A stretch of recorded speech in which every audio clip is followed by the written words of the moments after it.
After completing part 1 of this training, you will be able to understand your landing and welcome page and navigate your iSolved time menus.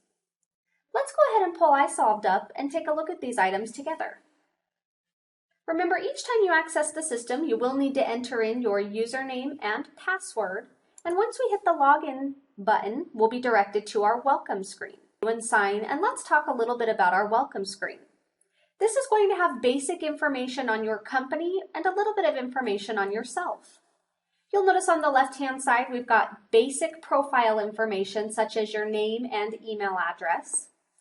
Just off to the right of that, any reminders. Reminders could be things such as pending time off requests or company reminders that your company has set up. Any account reps or quick links would be just off to the right. Now, quick links are things like newsrooms, employee direct deposit authorization. Your company could have multiple quick links set up here, and really they're just quick references for you to get to a specific area. In the center of the screen, we've got our payroll processing calendar. You'll notice that it is color coding, so anything in the golden yellow color is letting us know when payroll is due. The light yellow color is a pay date, and anything blue is a run date or off-cycle run.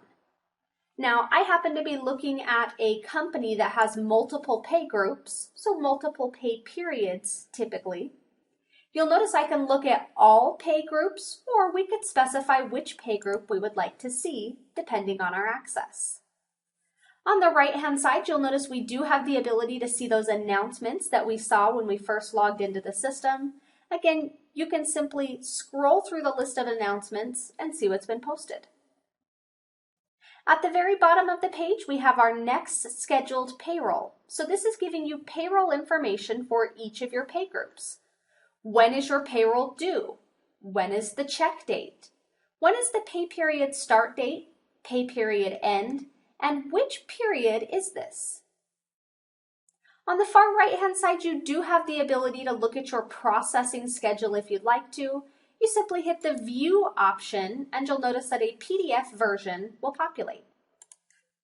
So it's giving us the pay period, the payroll type, the process date, pay period begin, pay period and end, and then the pay of the month.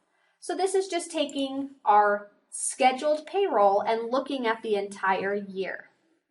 So now that we've looked at our welcome page, let's talk about navigation.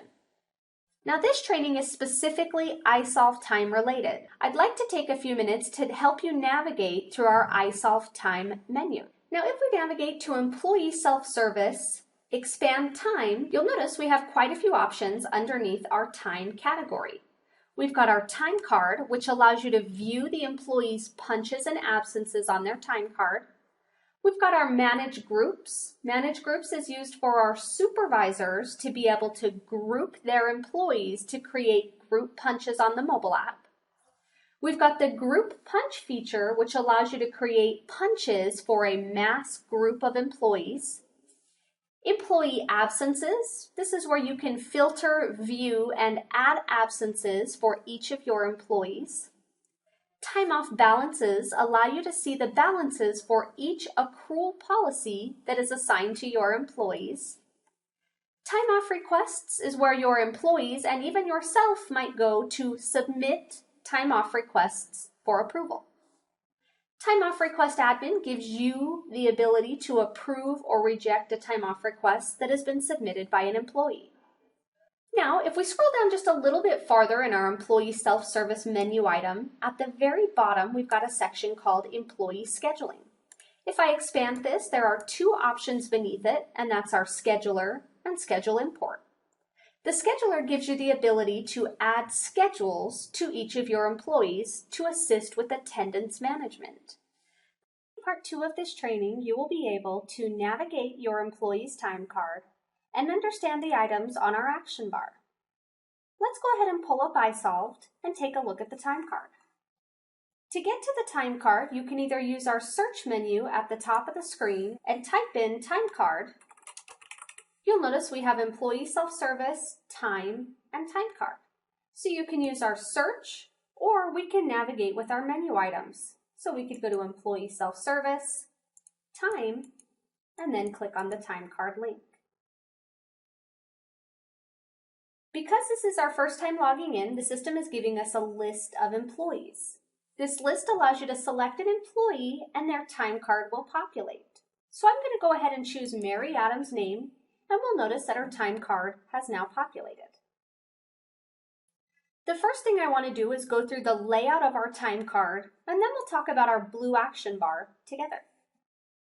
Now, if we start up at the top of the time card, you'll notice we've got our employee's name listed, as well as some basic information just off to the right. Now, to the left of our employees' time cards, we've got a couple of icons that I'd like to talk you through. On the far left-hand side, you'll notice we've got a count of employees. So my system is saying 1 of 40, meaning that I have 40 employees that I have rights to view. I can use the arrow keys on the left and the right to toggle through my list of 40 employees alphabetically. So you'll notice if I choose the forward arrow key, it's bringing us to the next employee in the list, whose name is Shane Adams. So again, forward or backwards brings you through the list of employees alphabetically. Now just off to the right of those arrow keys, we've got a list icon, which if we select it, brings us back to the full list of employees we have to select from. So rather than scrolling employee through employee, you can simply come back to the list and select their name. The last icon is a magnifying glass, which allows you to search for employees. Now to search for employees, you will use either their last name or employee ID. So if I type in Adams in our search field, any employee that has the last name Adams has populated. You'll notice I have a Mary Adams and a Shane Adams. I simply select their name and the time card appears. Now in the center of our screen, you'll notice we've got our pay period date range listed. Your pay period could be weekly, bi-weekly, semi-monthly, or something completely different. Whatever your pay period date range is what's going to be listed. We've got arrow keys off to the left and to the right, which allow you to toggle forward or backwards a pay period. Now in my environment, I have a bi-weekly pay period, so as I'm using these arrow keys, it's bringing me either forward or backwards 2 weeks. Just off to the right of that, we have the ability to change the view. Now by default, you'll always be looking at your pay period view, but you have the ability to adjust your time card view to a day, week, or back to your pay period view. So I'm going to go ahead and select the day. You'll notice that it's giving us the set day we were looking at. We can choose week, which is going to give us just a 1 week snapshot, or again, the pay period brings you back to your default pay period view. In the event that you'd like to look at a specific date on the time card, rather than having to use the date, the week, or the pay period view, you can simply select the date range in the middle of the screen, type in the date you'd like to look at, and hit go. Now beneath our date range and view options, you'll notice we've got our days of the week, and then beneath it, a grid-like view of our time card. If we start off on the left-hand side, you'll notice we've got our time listed from 12 a.m. and if I scroll down to 12 p.m., and it's all listed in 1 hour increments. You do have the ability to adjust your view all the way up to a 15-minute increment view. So rather than looking at the time as 12, 1, 2, 3, we can hit the plus magnifier and go to 30-minute increments or even those 15-minute increments. This just allows you to zoom in on the time card if necessary. Now I'm going to change this back to the hour view because that's my favorite. And let's talk about the color coding that you're seeing. Now we're going to start with the blue shading that you're seeing on most days. If your company is utilizing the scheduling piece of iSolved, the blue shading represents the time that the employee has been scheduled to work. So we can see that the shading is Monday through Friday from 8 a.m. to 4 p.m. for Mary Adams. So light blue represents the scheduled hours for your employee. Now we've got some other colors on the time card, so let's talk about them. We're going to start with Thursday the 8th, and the orange 8 a.m. punch is listed. Now the orange is in there because of an alert. Alerts are notifications letting you know that something has happened on the time card that the management team would like you to see.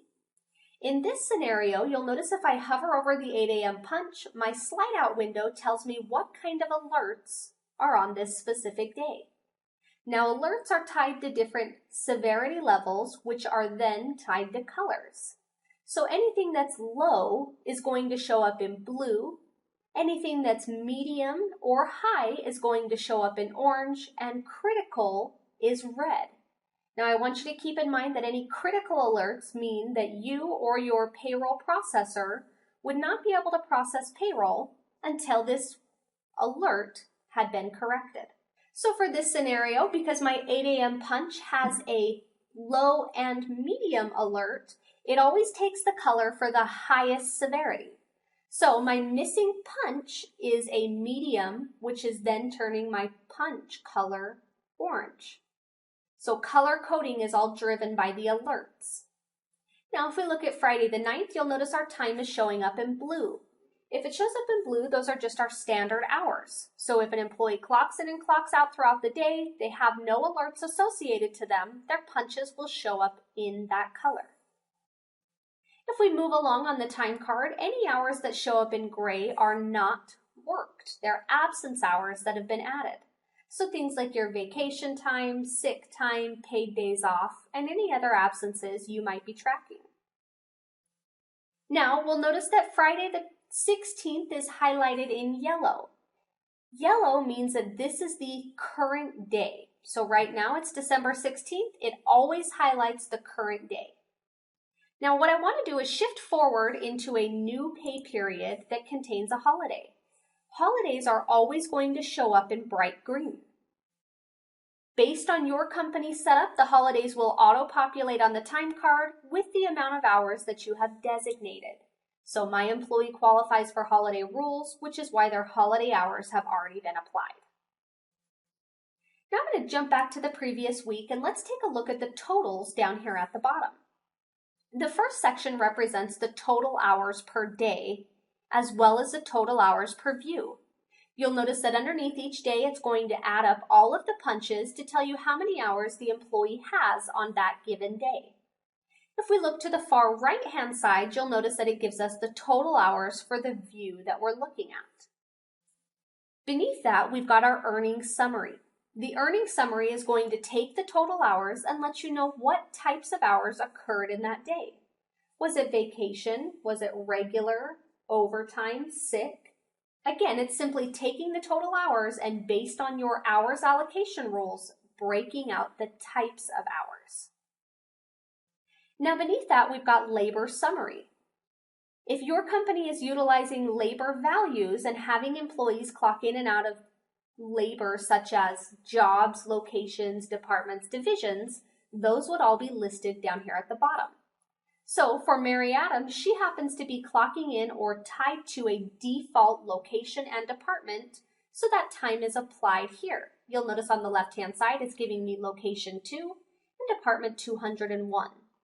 Again, you're getting this in a daily view, and if you look to the far right-hand side, we're looking at the per pay period view. Now let's shift our eyes to the top of the time card and talk about our blue action bar. Our blue action bar has quite a few functions on the time card, so let's start with edit and move our way across.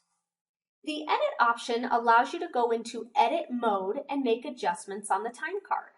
If you have not selected the edit mode, you'll notice that as I'm clicking on the time card, nothing is happening. In order to make adjustments, whether that be add punches, add hours, or edit existing information, we have to be in our edit mode.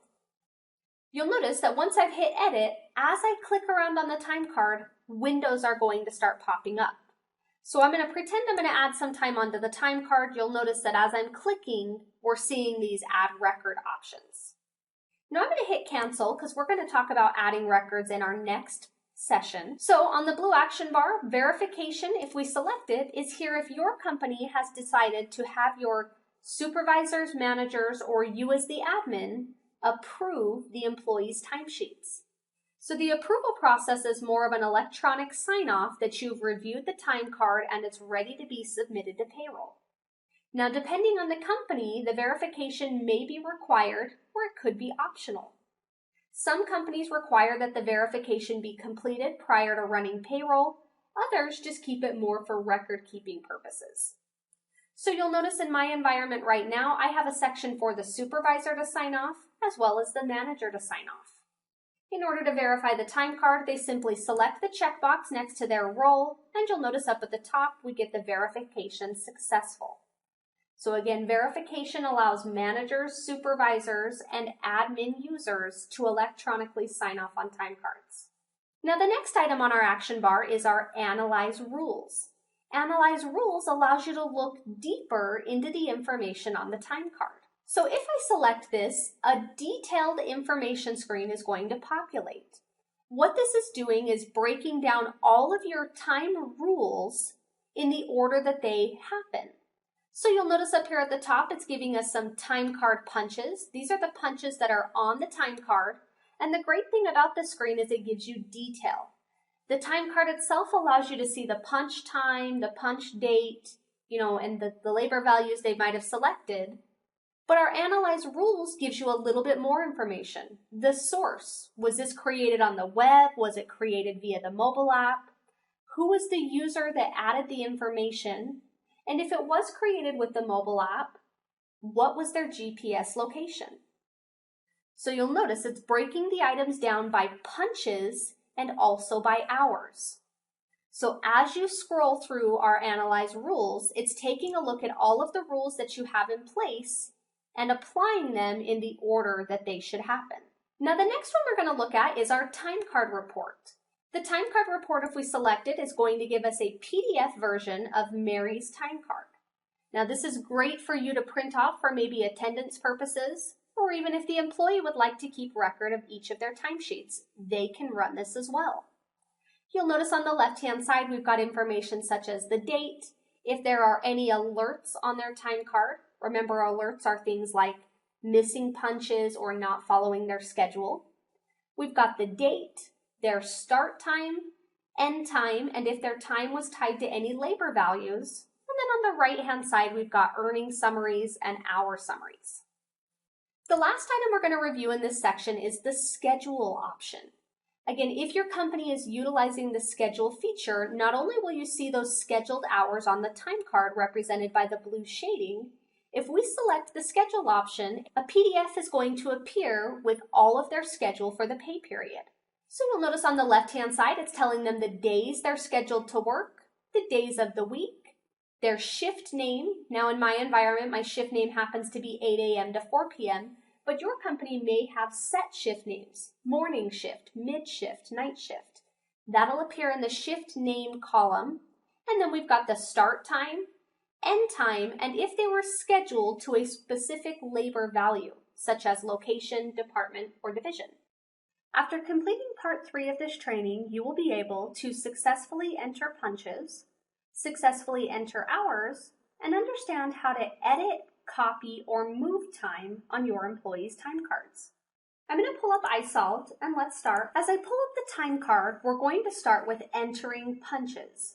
Now in part 2, we talked about our action bar and being able to go into edit mode. So remember, in order to make adjustments on an employee's time card, you must select the edit button before making changes.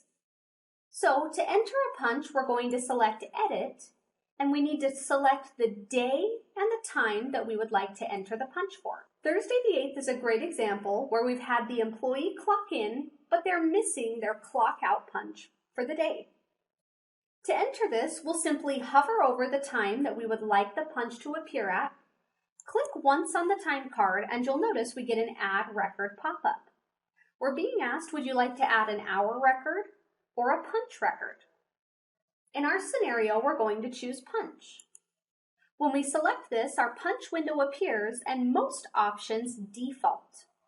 So let's take a look at each of the options available.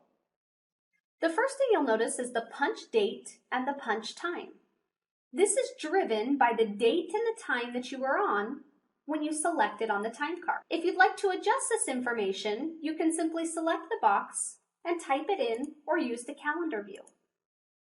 Now beneath that, we've got a type and a mode. So let's talk about these options. The type has 3 available options to select from: normal, meal, or break. Normal punches are things like a standard clock in or a standard clock out for the day. Meal and break are utilized if your company has employees clocking in and out for their meal time and their break time throughout the day. If you guys are utilizing this feature, be sure that when the employee leaves for lunch and comes back from lunch, they're selecting the meal option. For this scenario, we're going to choose the normal and move on to our mode. Now, mode has 4 options: auto, in, out, or transfer. Auto is used if you'd like the system to do the work for you. The way that it works is you have a 7 a.m. punch and an 8 a.m. punch. It puts the punches in the order that it was received.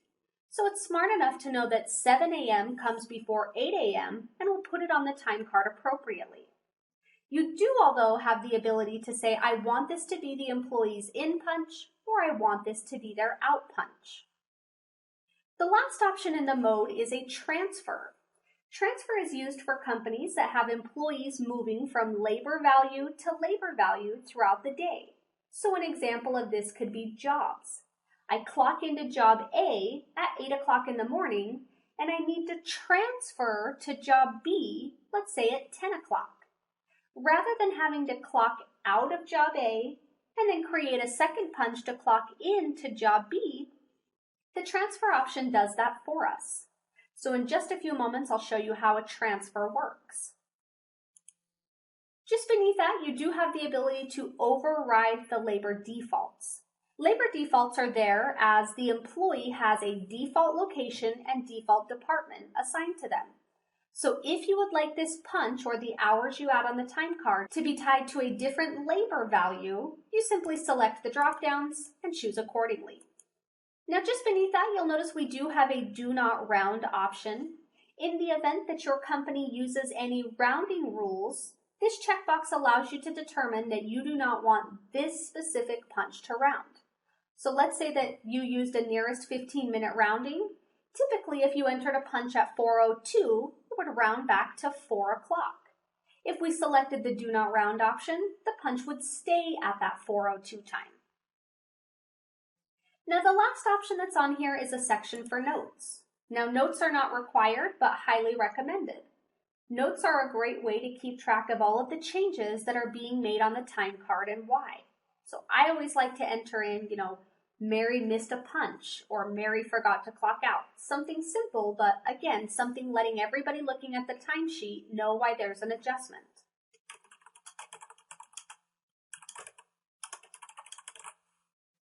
After you enter your notes, you'll simply hit save, and you'll notice that our punch has appeared on the time card, as well as we've got a punch saved and a save complete notification.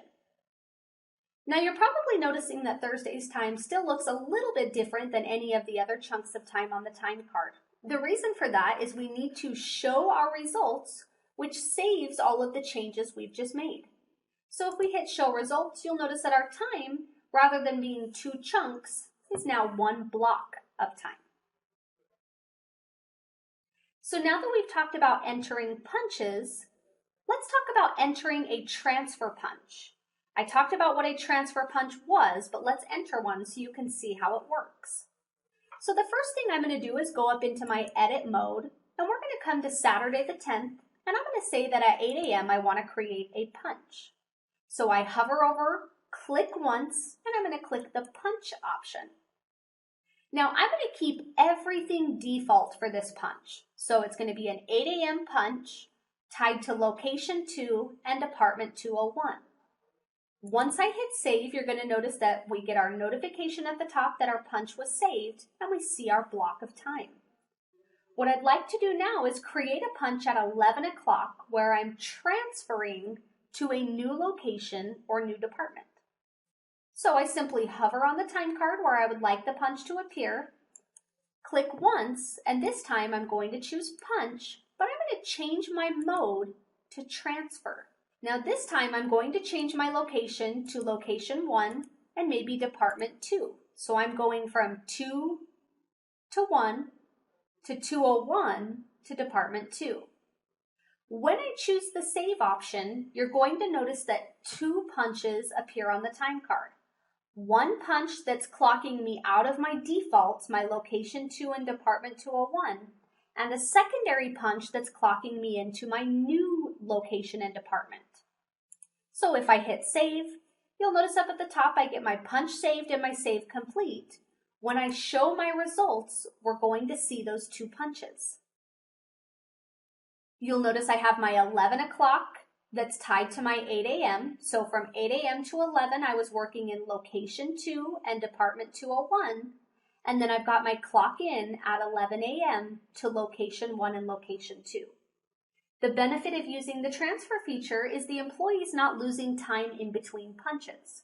You know, they might be a little bit slower at creating punches, so if they add a punch into the system and it takes them 2 minutes, they're losing 2 minutes of that worked time by creating multiple punches. Now let's talk about adding hours onto the time card. Entering hours is typically used as a quick method of adding time onto the time card. So once again, we're going to come up here into edit mode. I'm going to come over to Tuesday the 13th, and what you'll notice is rather than just clicking once, I'm going to click and drag, and you're going to see time highlight on the time card.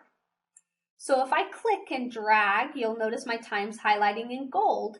It's allowing me to see the time that I'm going to be adding hour-wise based on where I'm dragging. So right now I'm at 8 a.m. to 3 p.m. As soon as I let go of my mouse, it's asking, do you want to add an hour or do you want to add a punch? I'm going to choose the hour option, and you'll notice the screen looks very similar. The only difference is now we're seeing our start time, our end time. We still have the ability to choose our type, whether it's a normal punch, a lunch punch, or a break punch, as well as our duration. Now the duration is driven by the time between the start time and the end time.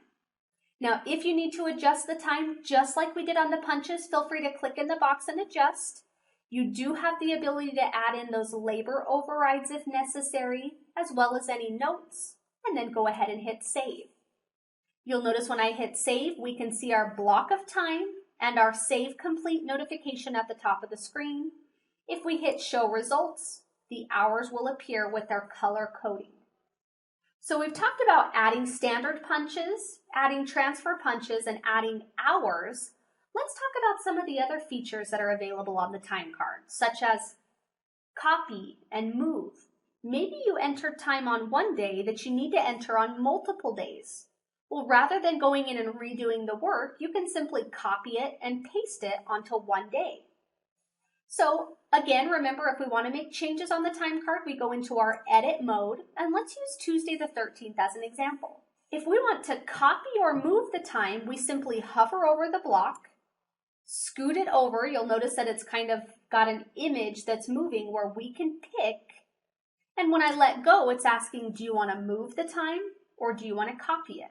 Now the difference between the two, move it would mean we were taking it from the existing day and moving it to the second day or to the new day.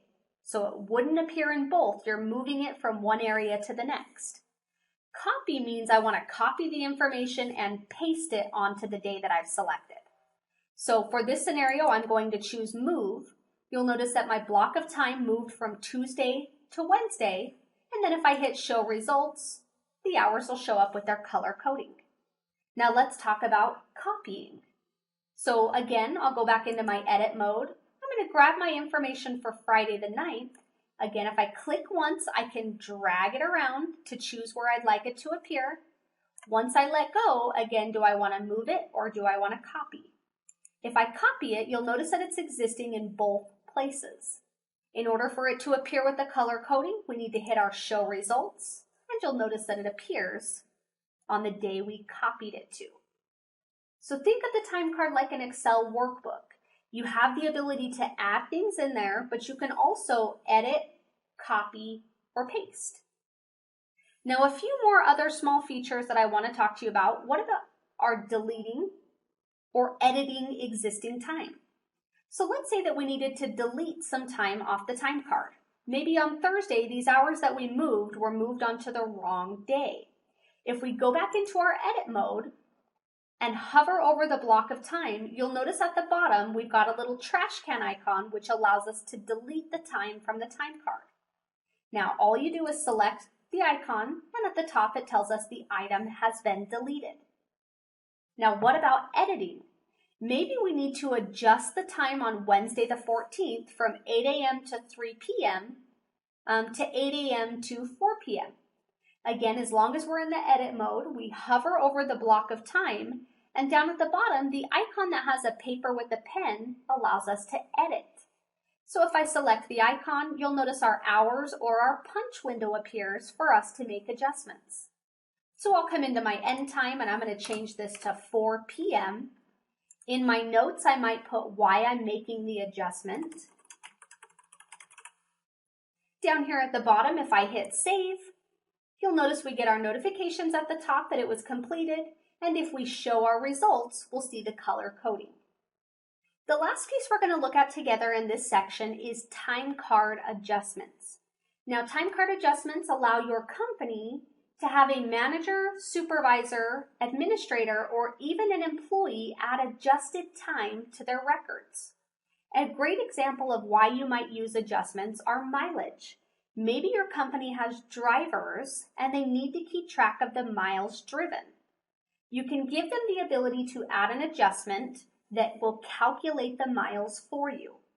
So if I go back into my edit mode on the time card, you'll notice next to each of the days of the week, there's an upside down triangle. If you select the triangle, we're getting a pop-up that allows us to add an adjustment. When we select this, our adjustment screen appears with quite a few options. The date automatically populates based on the add adjustment that you selected. And then you'll notice from the drop-down, you'll have multiple items to adjust. Now this is giving you the types of earnings that you have permissions to add on to the time card. Keep in mind that each company is going to be slightly different based on which permissions they give you. So if I select the mileage option, it's asking me for an amount. Now remember, this is all configurable based on your company's needs. For my setup, it's asking me for a dollar amount. So I'm going to say that based on the miles that I drove, I need a $35 adjustment. If I'd like to tie it to a location or department, because those are my labor values, I can, and I can also add notes in. Maybe I want to say I drove 40 miles, which gave me the $35 calculation. Remember, notes are just a great way to know why any adjustments are being added to the timesheet. Once you add the notes, all you do is hit save, and you'll notice up here at the top we've got a new icon. It's telling us item saved, but next to the day of the week, we can see the little circle with the I in there. If I hover over it, it tells us this date has hours or dollars adjusted. Once we hit the show results option, if we look down at our summary, we can see that $35 mileage adjustment being added. Now, some of these options that I've shown you today may not be features that your company is utilizing. So if you have questions on the features, please reach out to your management team. After completing part 4 of this training, you will be able to understand the use of group punching, filter and navigate the absences link, and view time off balances. So let's go ahead and log into iSolved and start with our group punching. On the left-hand side, we're going to open up Employee Self-Service, Time, and click on our group punch. The group punch feature allows you to add in a single punch for a large group of employees.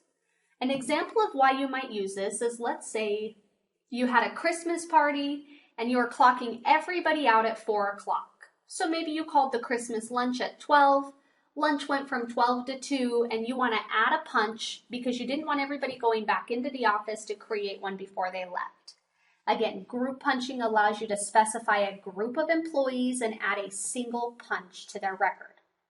So if we're looking at the screen, up at the very top, we've got some filter options. The filter allows you to determine which group of employees you would like to look at. We've got policy groups, pay groups, labor field, so we can do a specific location or a specific department, active versus inactive or terminated employees if necessary, Maybe you want to do employee type, such as hourly or salary. Only employees that are tied to a certain manager or a certain supervisor. Again, the filters help you limit who you're going to be adding the punches to. So let's choose labor fields. I'm going to say anybody tied to location 2. So anybody in my Ohio location I would like to see. Once you select your filter options, we simply hit the apply button, and any employees that meet that criteria are showing up on our screen. So Mary Adams, Shane Adams, and Armando Baldino are all tied to our second Ohio location. Now, in order to add these punches, you simply select the checkbox on the left-hand side for the employees that you would like it to apply to, and down at the bottom, we fill out our punch screen. What you'll notice is the punch screen looks identical to part 3 when we were adding punches on the time card. We select the punch date, the punch time, the type, the mode. We can distinguish whether we would like the punch to round or not, and then any labor value overrides if necessary. So I'm going to go ahead and put the punch time in for 4:30 p.m. on the 16th. I'm going to leave everything else at default, and in the notes, I'm going to enter in clock out from holiday party.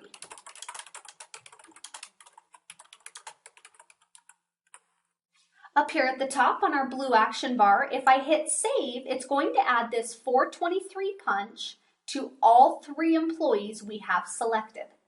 Now up at the top, we're getting the notification that the group punch saved successfully. So let's jump over to Mary Adams' time card. I'm going to select the view on the far right-hand side. And we'll notice that on the 16th,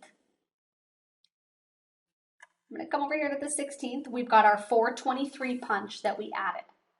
So group punch allows you to add a single punch to a group of employees.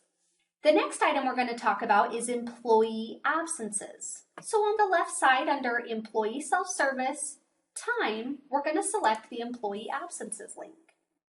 The absences link is where you can view a list of absences for your employee and also add absences to their record. Now let's talk about the layout of the screen first, and then we'll talk about entering those absences. Very similar to the group punch, we've got some filter options. You should know that this screen is always defaulting to the current month, so it happens to be December 16th. You'll notice my date range automatically defaults to December 1st to December 31st. If you would like to see absences for a bigger date range, you can simply enter a new date or use the calendar feature to select a date. So I'm going to expand my date range from October 31st to December 31st.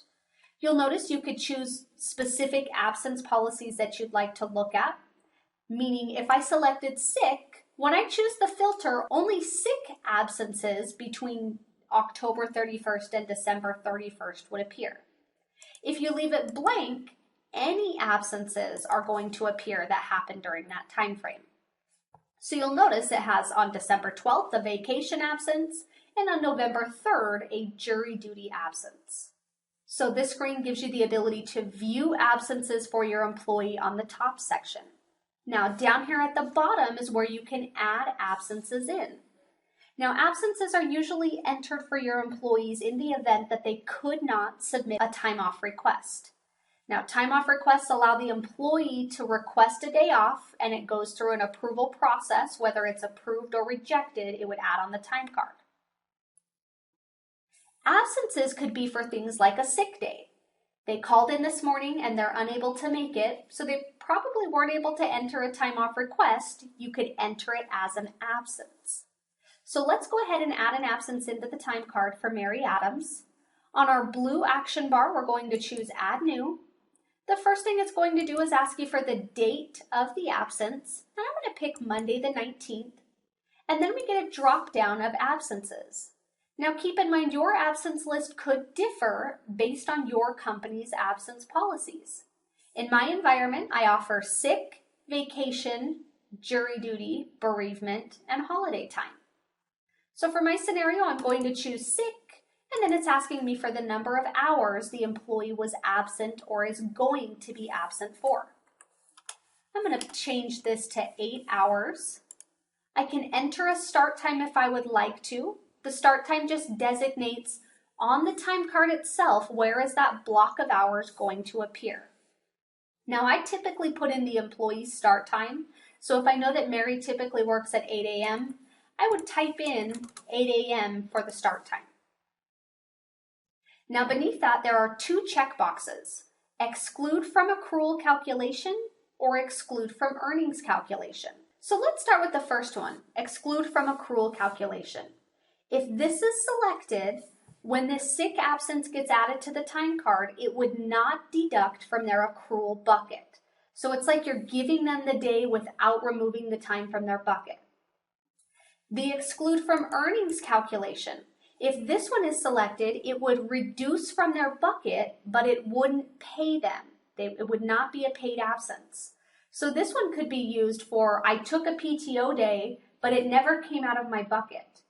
Rather than making an adjustment to their accrual, you can add it as an absence and maybe type some notes about it. You know, this absence did not deduct from the accrual bucket, so we're adding it to the system as a record, but we don't want them to get paid. So you're simply adding in the date, the absence, the amount of hours, as well as any comments, and we choose Save. When we choose Save, the absence is automatically added to the top section of the screen and automatically added to the time card. So if we come over to the time card link, remember it defaults us to our current pay period, but if we go forward into the next pay period, we'll be able to see our sick absence on Monday the 19th. So entering absences allows you to view absences in the past or even future absences that have been approved, as well as enter any absences for your employees. The last screen we're going to take a look at together is our time off balances. So under Employee Self-Service, Time, we're going to select our Time Off Balances link.